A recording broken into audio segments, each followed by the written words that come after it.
Hey everyone, welcome back to another YouTube video, and in this video I'll be showing you guys how can you add captions to your TikTok videos.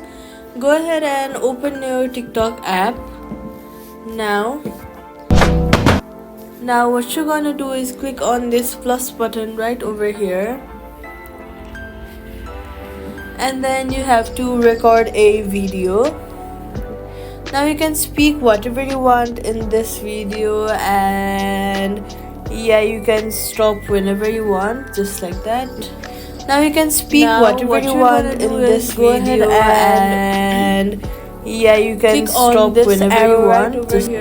Now you can speak whatever you want in this video, and then hit on captions.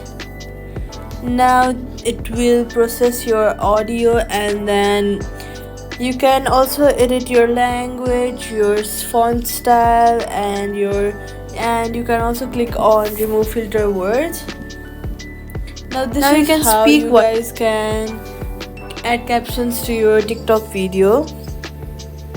Now you can speak what this is how you guys can add captions to your TikTok video. I hope this video helped you guys on how can you add your caption to your TikTok video. If it did, let me know in the comments. Give this video a thumbs up to help others too, and hey, if you like simple tech fixes like this, consider subscribing for more. Thank you so much for watching, and I'll see you guys in the next one.